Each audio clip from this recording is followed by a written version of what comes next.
को कैसे करूंगी। अब रात को शुरू होगा दूसरा पड़ाव। शालिनी वर्चस्विनी के पास ही खड़ी हुई थी, जिस कारण उसे वर्चस्विनी की कुछ कुछ बातें सुनाई दे गई थी। शालिनी तुरंत वर्चस्विनी से पूछती है, क्या शुरू करने की बात कर रही है वर्चस्विनी जी आप? वर्चस्विनी शातिर मुस्कान के साथ कहती है, कुछ नहीं शालिनी, मैं तो कह रही थी तुम बहुत अच्छा तोहफा लेकर आई हो तारा के लिए। इस तोहफे के लिए तुम्हारा बहुत बहुत शुक्रिया। शालिनी मन ही मन सोचने लग जाती है, इस वर्चस्विनी को मेरा तोहफा इतना कैसे पसंद आ गया?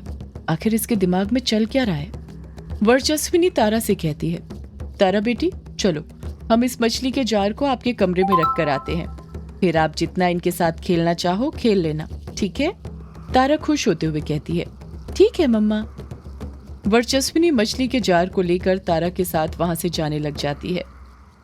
रात हो गई थी और घड़ी में रात के ठीक 12 बज चुके थे। शालिनी अपने कमरे में लेटी हुई थी और सोने का नाटक कर रही थी। शालिनी के बगल में ही डायना थी, जो अपनी बिल्ली लूसी को चुप कराने की कोशिश कर रही थी, पर लूसी थी कि रोए जा रही थी, चुप होने का नाम ही नहीं ले रही थी। शालिनी इंतजार कर रही थी कि कब डायना और उसकी बिल्ली लूसी सोए और वो उठे और जाकर देख सके कि वर्चस्विनी तारा के साथ क्या कर रही है, उसे क्या अगली सीख पढ़ा रही है। पर डायना और लूसी थे कि सोने का नाम ही नहीं ले रहे थे। लूसी म्याऊ म्याऊ करके रोए जा रही थी। डायना बड़े प्यार से लूसी के सिर को सहलाते हुए कहती है, क्या हुआ है मेरी लूसी को, क्यों रो रही है? ऐसे नहीं रोते लूसी, चुप हो जाओ लूसी, चुप हो जाओ। डायना बार बार लूसी को चुप होने का बोल रही थी, पर लूसी थी कि म्याऊ म्याऊ करके रोए जा रही थी। लूसी के रोने में एक मनहूसियत थी जो धीरे धीरे करके पूरे कमरे के अंदर फैलते जा रही थी। उस मनहूसियत को शालिनी भी महसूस करने लग गई थी। शालिनी काफी देर से लूसी के चुप होने का इंतजार कर रही थी, पर ना ही लूसी चुप हो रही थी, ना डायना सो रही थी। शालिनी के सब्र का बांध टूट गया था, क्योंकि अंदर ही अंदर उसे तारा की फिक्र सताई जा रही थी। शालिनी गुस्से के साथ अपनी आंखें खोलती है और अपने अंदर की सारी भड़ास डायना पर निकालते हुए कहती है, डायना तुम सो क्यों नहीं रही हो? तुम्हें आज रात सोना नहीं है क्या, या रात भर तुम्हारा जागने का इरादा है? वैसे तो तुम रोज बिस्तर पर लेटते ही सो जाती हो, पर आज जब सोना जरूरी है तो सो नहीं रही हो। शालिनी का ये बर्ताव डायना को काफी अजीब लगता है। इससे पहले भी डायना ने शालिनी को गुस्से में देखा था, पर आज जितने गुस्से में वो थी इतने गुस्से में कभी नहीं देखा था। डायना जानती थी कि अगर उसने भी पलटकर शालिनी से गुस्से में बात की तो मामला बिगड़ सकता था, इसलिए वो मामले की नजाकत को समझते हुए नॉर्मल वे में कहती है, मेरा और लूसी का सोना जरूरी है, पर क्यों? डायना आगे की बात हल्की सी हंसी के साथ कहती है, हम दोनों के सोने के बाद तुम कहीं जाने वाली हो क्या? कहीं युग के कमरे में तो नहीं जाने वाली तुम? मैंने देखा था आज सुबह तुम दोनों बहुत करीब आ गए थे एक दूसरे से बातें करते करते। लगता है प्यार का फूल खिल गया है और उसी फूल की महक को महकाने के लिए तुम रात में उसके कमरे में जाना चाहती हो, है ना? ये सुनकर शालिनी डायना को घूरने लग जाती है। शालिनी पलटकर कुछ कहने ही वाली थी कि उससे पहले ही डायना झट से आगे फिर बोल पड़ती है, तो तुम्हें मेरे और लूसी के सोने से क्या करना है? तुम ऐसे ही चली जाओ। मैं किसी को नहीं बताऊंगी कि तुम रात में युग के कमरे में गई थी। वैसे भी मैंने देखा था युग रूम नंबर 666 में किताबें पढ़ रहा था और किताबें पढ़ते पढ़ते वहीं पर सो गया है। जाओ तुम चली जाओ उस कमरे में। शालिनी वैसे ही गुस्से में थी। डायना की बातें सुनकर और गुस्से से भर जाती है। शालिनी गुस्से से भरी लाल आंखें डायना को दिखाते हुए कहती है, तुम अपनी हद पार कर रही हो डायना, अपनी हद में रहो। तुम जानती हो ना युग जी मुझसे नहीं यामिनी से प्यार करते हैं, फिर भी ऐसी गंदी गंदी बातें कर रही हो मेरे और युग जी के बारे में। डायना चालाकी के साथ कहती है, लगता है शालिनी तुम न युग को अभी अच्छे से जानती नहीं हो। एक बार उसके सामने अपने हुस्न की अदाएं बिखेरो तो सही, फिर देखना कैसे वो तुम्हें अपना असली रंग दिखाता है, अपने रंग में रंगता है, तुम्हारे गौर बदन को रक्त चरित करता है। उसका प्यार तुम्हारे बदन को देखकर यूं बदल जाएगा। डायना की बातें कहीं न कहीं सीधे शालिनी के दिल में बैठ रही थी। उसे ऐसा लग रहा था जैसे डायना युग को लेकर किसी और तरफ ही इशारा कर रही हो, पर वो जानती थी वो डायना पर बिल्कुल भरोसा नहीं कर सकती थी। शालिनी डायना की बातों को इग्नोर करते हुए कहती है, तुम न डायना ऐसी फालतू बातें मुझसे बिल्कुल मत किया करो। तुम ये बताओ तुम सो रही हो या नहीं सो रही हो? डायना मुंह बनाते हुए कहती है, तुम्हें मेरे सोने ना सोने से क्या लेना देना शालिनी? तुम मेरे सोने के पीछे क्यों पड़ी हो? शालिनी पलट कर कहती है, क्योंकि ये जो तुम्हारी मनहूस बिल्ली बार बार म्याऊ म्याऊ कर रही है ना, उसके कारण मुझे नींद नहीं आ रही है। इसकी आवाजें मेरे कानों में चुभने लगी हैं। डायना गुस्से के साथ कहती है, खबरदार जो तुमने मेरी लूसी को मनहूस बोला तो। लगता है तुम्हारी नजर लगी है मेरी प्यारी लूसी को, तभी बेचारी रोए जा रही है। शालिनी कहती है, दिख नहीं रहा, ये वैसे ही काली है, इसे क्या नजर लगेगी? इसे नजर नहीं, इसे भूख लगी है। इसे कुछ खाने को क्यों नहीं देती तुम, ताकि ये चुप हो और मैं आराम से सो सकूं? डायना अपने हाथ से पास में ही कटोरी में रखे दूध की तरफ इशारा करते हुए कहती है, तुम्हें दिख नहीं रहा ये कटोरी भरकर दूध रखा है, पर मेरी लूसी ने उसको चखा तक नहीं है। पता नहीं बेचारी को क्या हो गया है, किसने क्या खिला दिया है जब से रोई जा रही है। कितना चुप कराने की कोशिश कर रही हूँ मैं, पर चुप ही नहीं हो रही। लूसी अभी भी म्याऊं म्याऊं करके रोई जा रही थी। उसकी आवाज कमरे के अंदर गूंजने लग गई थी। शालिनी लूसी के रोने की आवाज को सुनकर मन ही मन सोचने लग जाती है, बिल्ली का रोना बेहद अशुभ होता है, कहीं ये कोई चेतावनी तो नहीं। मन तो कर रहा है अभी तारा के पास चले जाऊं, पर मैं जानती हूँ ये डायना जितनी सीधी दिखती है उतनी है नहीं। मैं कमरे से बाहर निकलूंगी और ये मेरे पीछे पीछे आ जाएगी, और गलती से भी अगर इसे वर्चस्विनी के बारे में पता चल गया कि उसे कुछ हुआ है तो सब गड़बड़ हो जाएगा। शालिनी ये सब सोच ही रही थी कि तभी उसे याद आता है कि उसने रात को शाम को तारा को 2 मछलियां लाकर दी थी। वो कोई नॉर्मल मछलियां नहीं थी, बल्कि शालिनी ने उन पर जादुई मंत्र पढ़े थे। वो जानती थी रात में कोई ना कोई प्रॉब्लम खड़ी हो सकती है, जिस कारण वो तारा के कमरे में ना जा पाए। इसलिए उसने पहले ही तारा के कमरे में वो मछली का जार रखवा दिया था, ताकि उन मछलियों के द्वारा कमरे के अंदर जो भी बातें हों वो सुन सके। शालिनी बिस्तर पर बैठे बैठे ही अपनी आंखें बंद करती है और ध्यान लगाने लग जाती है, ताकि मंत्रों की शक्ति से सुन सके कि वो दोनों मछलियां क्या सुन रही हैं, आखिर तारा के कमरे के अंदर क्या चल रहा है। शालिनी ध्यान लगाने की कोशिश करने लग जाती है। ध्यान लगाते वक्त बार बार उसे लूसी के रोने की आवाज से सुनाई दे रही थी, जिस कारण वो ढंग से ध्यान नहीं लगा पा रही थी।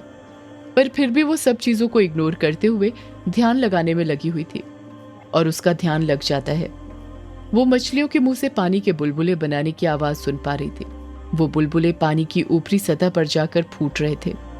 शालिनी मन ही मन सोचने लग जाती है, कि पानी के बुलबुलों की आवाज तो सुनाई दे रही है, पर ये तारा और वर्चस्विनी की आवाज सुनाई क्यों नहीं दे रही है? ये वर्चस्विनी कहीं तारा को लेकर फिर से कुएं के पास तो नहीं चली गई? शालिनी ने अभी इतना सोचा ही था कि तभी डायना उसे हिलाते हुए कहती है, शालिनी, ये बैठे बैठे क्या सो रही हो? नींद आ रही है तो अच्छे से सो जाओ ना, पूरा बेड खाली ही तो है। डायना के हिलाने पर शालिनी का ध्यान भंग हो जाता है, और वो पानी के बुलबुलों की आवाजें जो वो सुन पा रही थी, अब उसे वो भी सुनाई नहीं दे रही थी। शालिनी गुस्से के साथ अपनी आंखें खोलते हुए मन में सोचती है, ये डायना और इसकी बिल्ली लगता है मुझे परेशान करने के लिए ही यहाँ पर आए हैं। इसकी बिल्ली ना सोती है और ना ये डायना मुझे ध्यान लगाने दे रही है। लगता है अब मुझे इन दोनों के सोने तक का ही इंतजार करना पड़ेगा, तभी मैं जान पाऊंगी कि आखिर तारा के कमरे में चल क्या रहा है। इस तरफ ग्रेवयार्ड कोठी के अंदर ही तारा अपने कमरे में बेड पर बड़े आराम से सो रही थी। कमरे के अंदर सिर्फ पीली रोशनी वाला 0 बल्ब जल रहा था, जिस कारण कमरे के अंदर अंधेरा छाया हुआ था। ज्यादा कुछ दिखाई नहीं दे रहा था, सिर्फ तारा और उसका बेड दिखाई दे रहा था। तारा सो ही रही थी कि तभी वर्चस्विनी आती है और उसके बदन के ऊपर चढ़ जाती है। वर्चस्विनी तारा के ऊपर कुछ इस तरह चढ़ी थी कि उसका वजन तारा के ऊपर नहीं था। वो अपने घुटनों की मदद से कुछ ऊपर उठी हुई थी। उसका बस चेहरा और बदन तारा के बदन के सामने था। वर्चस्विनी के बाल खुले हुए थे और उसने काला सूट पहना हुआ था। वर्चस्विनी तारा के कान में फुसफुसाते हुए कहती है, तारा बेटी, ओ मेरी सितारा बेटी, उठो उठो तारा बेटी। तारा सोते रहती है। वर्चस्विनी फिर फुसफुसाते हुए कहती है, तारा बेटी, ओ मेरी सितारा बेटी, उठो तारा बेटी, वक्त आ गया है। तारा फिर सोते रहती है। इस बार वर्चस्विनी फुसफुसाते हुए ही गुस्से के साथ कहती है, तारा, ओ सितारा, उठ, वक्त आ गया। जैसे ही वर्चस्विनी की ये डरावनी आवाज तारा के कानों तक पहुंचती है, तारा तुरंत हड़बड़ाहट के साथ अपनी आंखें खोल देती है। जब वो वर्चस्विनी को अपने सामने पाती है तो पहले तो खुले बाल में उसका डरावना रूप देखकर कुछ घबरा जाती है, पर अगले ही पल वो अपने आप को जैसे तैसे करके संभाल लेती है। तारा डरते हुए कहती है, मम्मा आप? वर्चस्विनी बड़े प्यार से बोलती है, उठो तारा बेटी, वक्त आ गया है। तारा मुंह बनाते हुए कहती है, वक्त आ गया है, पर किस चीज का मम्मा? वर्चस्विनी जवाब देती है, क्लास का वक्त तारा बेटी। तारा पूछती है, कैसी क्लास मम्मा? वर्चस्विनी जवाब देती है, अधर्म की क्लास। कल पहली क्लास थी और आज दूसरी क्लास है, पर कल बस इंट्रोडक्शन हुआ था, आज तुम्हें प्रैक्टिकल करना है।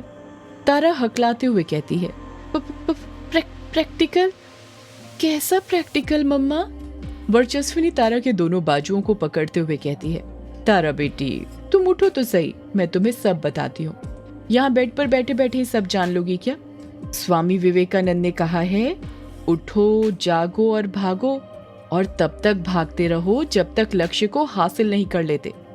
और लक्ष्य को कैसे हासिल करना है वही आज मैं तुम्हें सिखाऊंगी। सॉरी, लक्ष्य को नहीं, अधर्म को हासिल करना। तारा घबरा जाती है और बेड पर ही बैठे रहती है। उसे शालिनी की बातें अच्छे से याद थी। उसने कहा था चाहे कुछ भी हो जाए वर्चस्विनी का साथ मत देना। तारा बहाना बनाते हुए कहती है, मम्मा मुझे नींद आ रही है। वर्चस्विनी कहती है, तारा बेटी मैंने कल आपको बताया था ना, रात सोने के लिए नहीं होती, काम करने के लिए होती है। हम जैसों के लिए अब से सब कुछ बदल गया है। अब हम दिन में सोएंगे और रात के काले अंधेरे में काले काम करेंगे। तारा हकलाते हुए कहती है, कैसे काले काम मम्मा? वर्चस्विनी कहती है, तारा बेटी पहले तुम बेड पर से उठो तो सही। मैंने कहा ना मैं तुम्हें सब बताती हूँ। देखो मैंने तो काले कपड़े भी पहन लिए हैं। ये क्या, तुमने भी पहना है? अब काले अंधेरे में काले काम करने में और मजा आएगा। हम और ताकतवर होंगे। तुम्हें पता है रात में इतना अंधेरा क्यों होता है?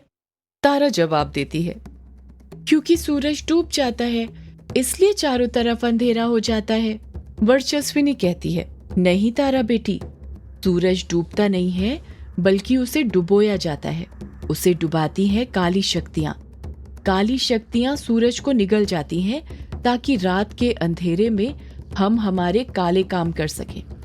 रात के वक्त काली शक्तियों की ताकत और बढ़ जाती है। वर्चस्विनी कोई पागल की तरह बातें कर रही थी। तारा को लग ही नहीं रहा था कि वो अपनी माँ से बात कर रही थी। उसे लग रहा था जैसे वो किसी और से बात कर रही हो। अचानक से वर्चस्विनी को गुस्सा आ जाता है और वो गुस्से के साथ कहती है, तू अभी तक लेटी क्यों है? मैंने कहा बेड पर से उठ जल्दी। वर्चस्विनी का ये खौफनाक रूप देखकर तारा डर जाती है और वो तुरंत बेड पर से उतर जाती है। वर्चस्विनी फर्श पर ही बैठते हुए कहती है, आ तारा मेरी बेटिया, यहाँ पर तू मेरे पास बैठ। तारा फर्श पर ही वर्चस्विनी के बगल में बैठ जाती है। जैसे ही वो फर्श पर बैठती है, कमरे के अंदर जो जीरो बल्ब जल रहा था वो भी अपने आप बंद हो जाता है। कमरे के अंदर अंधेरा छा जाता है। अब तारा को कुछ भी दिखाई नहीं दे रहा था, वर्चस्विनी भी नहीं। तारा डरते हुए कहती है, मम्मा मम्मा कहाँ हो आप मम्मा? वर्चस्विनी चुप रहती है। तारा घबराने लग गई थी। तभी अंधेरे में माचिस की एक तीली जलती है और उजाला होने लग जाता है। वो तीली किसी और ने नहीं बल्कि वर्चस्विनी ने जलाई थी। वर्चस्विनी उससे मोमबत्ती जलाती है और फर्श पर लगा देती है, जिससे फर्श पर रोशनी होने लग जाती है। फर्श पर जल रही मोमबत्ती के उजाले में जैसे ही तारा की नजर फर्श पर पड़ती है तो वो देखती है कि मोमबत्ती के आसपास सफेद फर्श पर काली चौक से कुछ निशान बने हुए थे। मोमबत्ती के एक साइड पानी की बूंद का निशान बना हुआ था और उसके बगल में ही आग का निशान बना हुआ था। तीसरे साइड एक बवंडर की तरह निशान बना हुआ था। चौथे साइड कौन सा निशान बना था ये तारा को अच्छे से दिखाई नहीं दे रहा था, क्योंकि वो मोमबत्ती के एकदम ऑपोजिट था। और एक और कारण यह था कि वहां पर कुछ ज्यादा ही अंधेरा था। तारा को आग और पानी का निशान देखकर कुछ याद आने लग जाता है। तारा मन ही मन सोचती है, ये निशान तो कहीं देखे देखे लग रहे हैं। कहाँ देखा है मैंने इन्हें? कहाँ देखा है? हाँ याद आया, ये पानी की बूंद और आग वाला निशान तो सेम टू सेम युग भैया की कलाई पर बने हुए हैं। पर मम्मा ने इन निशानों को यहाँ पर क्यों बनाए हैं और इसका क्या मतलब है? सदियों से है पुरानी ये है यक्षिणी की कहानी। यक्षिणी